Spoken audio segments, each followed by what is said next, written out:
அனைவருக்கும் வணக்கம். காலச்சக்கரம் நரசிம்மா அவர்களின் அத்திமலை தேவன், பாகம் 5, அத்தியாயம் 32. உறவை துறந்து துறவை உணர்ந்து. காஞ்சியை நோக்கி நடந்து கொண்டிருந்தனர் இளையாழ்வாரும் தஞ்சம்மாவும். தனக்கு முன்பாக யோசனையுடன் நடந்து கொண்டிருந்த கணவனை பரிதாபத்துடன் நோக்கினாள் தஞ்சம்மா. என்னை மன்னித்து விடுங்கள் சுவாமி, உங்களை மாளவனுக்கு சமர்ப்பணம் செய்து விடுவதாக சபதம் செய்து விட்டேன். உங்களுக்கு பணிவிடை செய்து கொண்டு காலம் முழுவதும் பதியை ஆராதித்து வர வேண்டும் என்று நானும் நினைத்தவள்தான். ஆனால் வேங்கடபதி என்னை சோதித்து உங்களை தனக்கு தரும்படி கேட்டுவிட்டதால் தான் நான் உங்கள் வாழ்வை நரகமாக்கி விட்டேன். நீங்கள் என்னை விட்டு விலகி வருகிறீர்கள் என்பதை என்னால் யூகிக்க முடிகிறது. நீங்கள் என்னை விட்டு நீங்கியதும் நான் மீண்டும் மங்கிபுரம் சென்று உமது நினைவுகளிலேயே இறுதி வரை வாழ்வேன். தனக்குள் அவள் சோகத்துடன் கூறிக்கொண்டாள். அந்த அத்திவனத்தினுள் பிரவேசித்த இளையாழ்வாரும் தஞ்சம்மாவும் சற்றே ஒரு மரத்தடியில் அமர்ந்து இளைப்பாறினார்கள். வெகு தூரம் என்னை நடக்க வைத்து விட்டீர்களே சுவாமி, இன்னமும் எவ்வளவு தொலைவு போக வேண்டும்? அத்திவனத்தினுள் நுழைந்து விட்டோம். இந்த அடவியை கடந்ததும் காஞ்சி நகரம் வந்துவிடும். கஜேந்திரதாசர் நாம் தங்குவதற்கு ஜாகையை தயார் செய்து வைக்கிறேன் என்று கூறியிருக்கிறார். அத்தியூர் ஆலயத்தில் பெருமாளுக்கு திருமஞ்சனத்துக்கு தீர்த்தம் கொண்டு வரும் பணியை எனக்கு அளித்திருக்கிறார்கள். நான் எவ்வளவு பாக்கியம் செய்திருக்க வேண்டும்? இளையாழ்வார் கூறினான். நான் கூட எங்கள் அலர்மேல் மங்கையின் சன்னதியை அன்றாடம் அலம்பி கோலமிடுவதை பாக்கியமாகத்தான் கருதி வந்தேன். சிறு வயது முதல் பெண்கள் தரிசிக்கும் தெய்வங்களை கூட திருமணமானதும் மாற்ற வேண்டியிருக்கிறது அல்லவா? ஏன், காஞ்சியில் பெருந்தேவி இருக்கிறாளே, அவளது சன்னதியில் நீ கோலமிடலாமே. எங்கள் அலர்மேல் மங்கையின் முகத்தில் ததும்பும் காரணியம் உங்கள் பெருந்தேவி முகத்தில் இருக்குமோ? அலட்சியமாக கேட்டாள் தஞ்சம்மா. இளையாழ்வார் மௌனம் சாதித்தான். உங்களுக்கு நான் ஒரு பொருட்டே இல்லை. தாங்களாவும் பேச மாட்டீர்கள், நான் கேட்டாலும் பதிலளிக்க மாட்டீர்கள். அவனை கோபத்துடன் உறுத்து பார்த்த தஞ்சம்மா அதன் பிறகு ஒன்றும் பேசாமல் எழுந்து நடக்க துவங்க அவள் போவதைக் கண்டு அவரும் எழுந்தார். கோபத்தில் தஞ்சம்மா தவறான திசையில் செல்ல அதை கவனியாமல் இளையாழ்வாரும் அவளை பின்தொடர்ந்தான். சிறிது தொலைவு சென்றதும் தான் தாங்கள் திசை மாறி காஞ்சிக்கு செல்ல வேண்டிய பாதையை தவறவிட்டது புரிந்தது.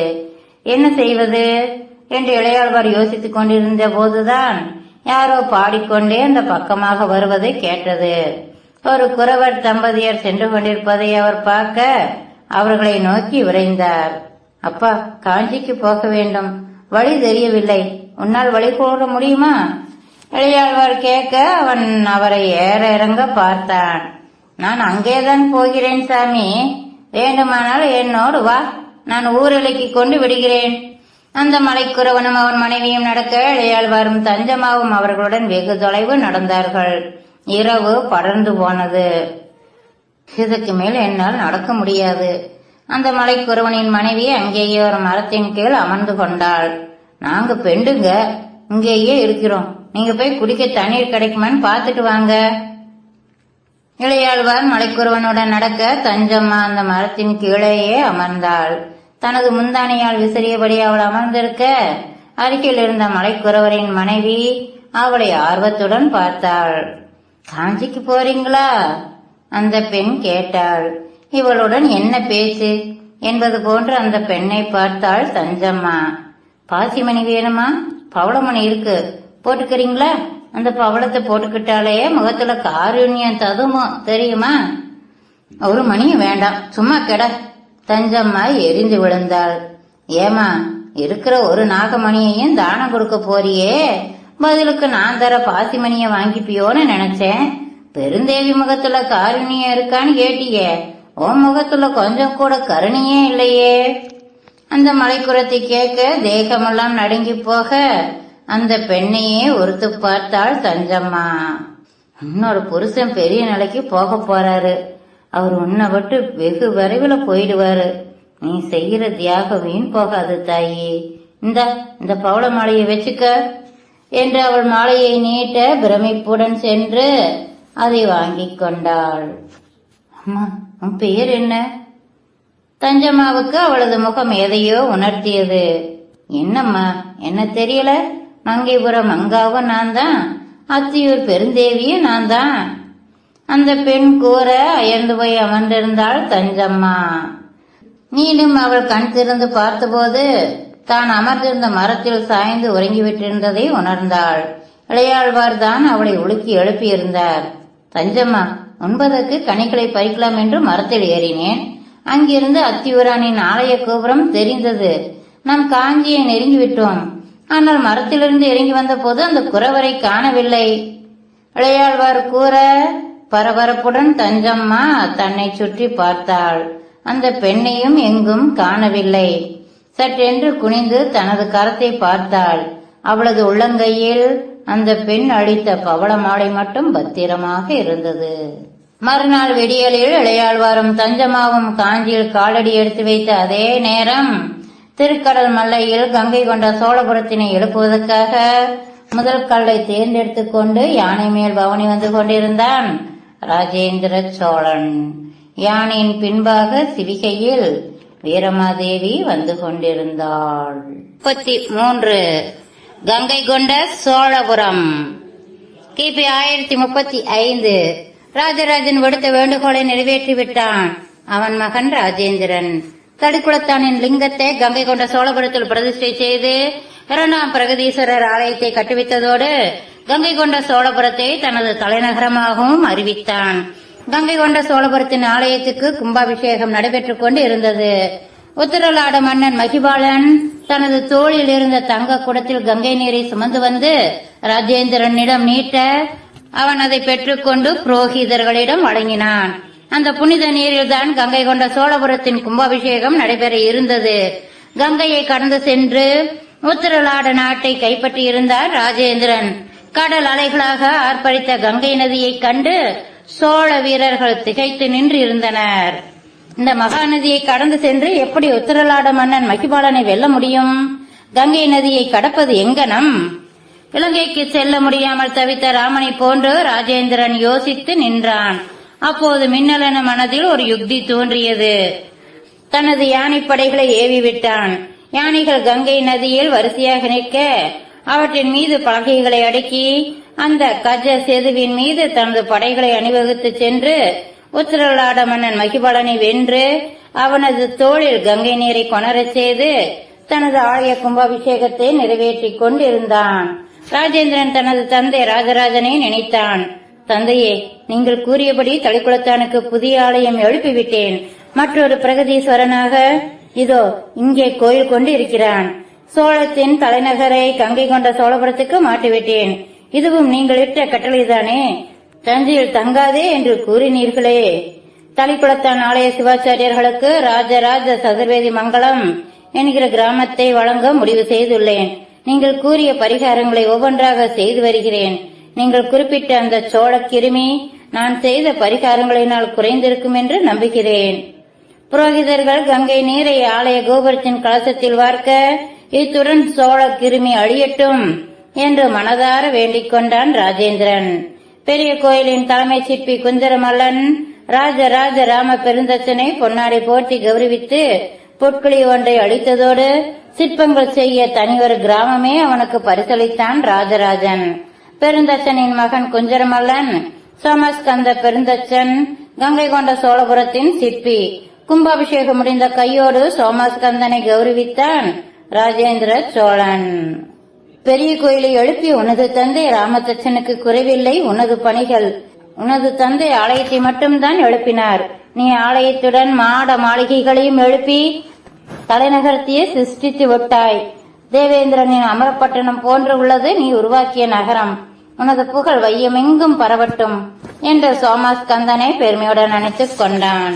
சோமஸ்கந்தனுக்கு உச்சி குளிர்ந்து போனது. அன்று இரவு முழு நிலா வானில் வட்டமிட்டுக் கொண்டிருக்க பூரண நிலவொளியில் தனது படைப்பு எப்படி இருக்கிறது என்பதை ரசித்து பார்க்க எண்ணி சோமஸ்கந்தன் கங்கை கொண்ட சோழபுர ஆலயத்தினுள் நுழைந்தான். செந்நிற கற்கள் நிலவொளியில் ஜொலிப்பதைக் கண்டு அகமழிந்தான். காட்டுடைய தலைவன் தளிக்குளத்தானுக்கும் ஆலயம் அமைத்து கொடுத்தேன். மகுடமேந்திய தலைவனுக்கும் அரண்மனை அமைத்து கொடுத்தேன். தலைமை அமைச்சருக்கு மாளிகை அமைத்து கொடுத்தேன். சோழ மக்களுக்கு தலைநகரத்தை அமைத்து கொடுத்தேன். 4 தலைகளும் தங்குவதற்கு ஜாகை அமைத்துக் கொடுத்த நான் ஒரு நான்முகன். எனது ஒளி பிரம்மாவின் படைப்பு தண்டம். தனக்குள் நினைத்தபடி ஆலயத்தின் பின்பாக சென்றான். நில ஒளியில் ஆலயத்தின் பின்பாக ஒரு கரிய உருவம் கையில் ஈட்டியுடன் உலாவிக் கொண்டிருந்தது. திகைப்புடன் அந்த உருவத்தை கவனித்தான். அந்த உருவமும் இவனை கண்டதும் அவனை நோக்கி ஊர்ந்து வந்தது. முழுவதுமாக கரிய உருவம், செக்கச் சிவந்த கண்கள், உடலெங்கும் சீழ் மற்றும் புண்கள். உருவத்தின் மர்மஸ்தானத்தில் குருதி பொங்கிக் கொண்டிருந்தது.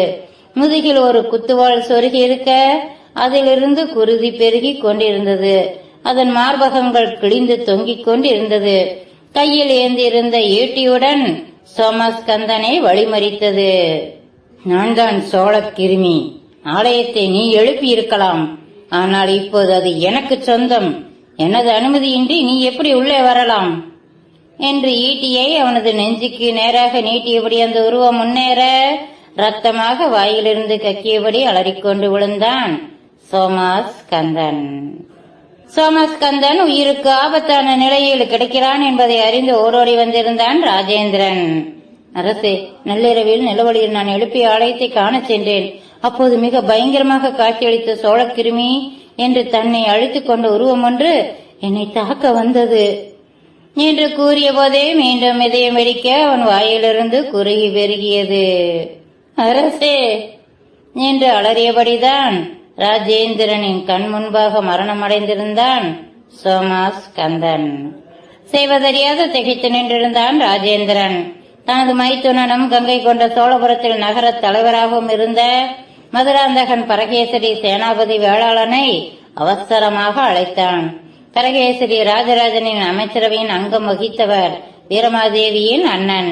கலிக்குளத்தானை ஆராதனை செய்து வந்த சிவாச்சாரியர்களை சமாதானம் செய்ய தீர்மானித்துள்ளேன். அவர்கள் தங்குவதற்கென்று ஒரு கிராமத்தை ஏற்படுத்தி தருகிறேன். அவர்கள் எங்கிருந்தாலும் தேடி கண்டுபிடியுங்கள். கலிக்குளத்தானின் ஆலய கோபுரத்திலிருந்து குதித்து பிராண தியாகம் செய்த பிரம்மதாசரின் நினைவாக நான் அமைக்கப் போகும் கிராமத்தில் ஒரு சிவாலயத்தை எழுப்பித் தருகிறேன்.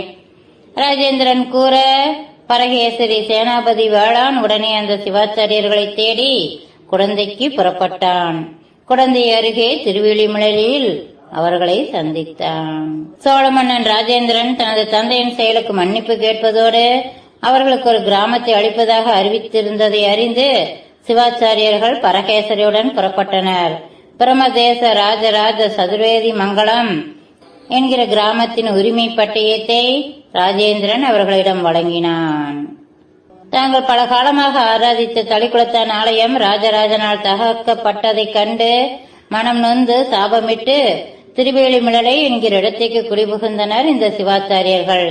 ராஜராஜனின் காலத்துக்கு பிறகு அவனது மகன் ராஜேந்திர சோழன் இந்த சிவாச்சாரியர்களை சமாதானம் செய்து தாமிரபரணி ஆற்றங்கரையில் ராஜராஜ சதுர்வேதி மங்கலம் என்னும் கிராமத்தை நன்கொடை அளித்து அங்கிருக்கும் கைலாயநாதர் கோயிலில் ஆராதனை செய்யும் உரிமையை அவர்களுக்கு அளித்தான். சுமார் 450 சிவாச்சாரியர்களை அவன் இங்கே குடியேற்றினான். அம்பாசமுத்திரம் வட்டத்தில் தற்போது பிரம்மதேசம் என்கிற பெயரில் புகழ்பெற்று விளங்குகிறது இந்த கைலாசநாதர் ஆலயம். இந்த ஆலயத்தால் மிகவும் ஈர்க்கப்பட்ட ராஜேந்திர சோழன் தனது பள்ளிப்படியை இங்கேதான் அமைக்க வேண்டும் என்று சாசனம் எழுதி வைத்திருந்தான். அவனது மரணத்துக்கு பிறகு அவன் இங்குதான் தகனம் செய்யப்பட்டான். அவனது 5 மனைவிகளில் அவனுக்கு மிகவும் பிரியமான வீரமாதேவி அவனுடன் உடன்கட்டை ஏறினாள். மாபெரும் அறிஞரும் புலவருமான வீரமாதேவி ராஜராஜ சோழனின் அமைச்சரான பிரம்மதேவ சேனாபதி மதுராந்தக பரகேசரி மூவேந்தர் வேளான் என்பவரின் தங்கையாவாள். இவளை தவிர முக்கிலா நடிகள், அறிந்தவன் மாதேவி, வானவன் மாதேவி மற்றும் பஞ்சவன் மாதேவி என்கிற இன்னும் 4 மனைவிகளும் ராஜேந்திரனுக்கு உண்டு.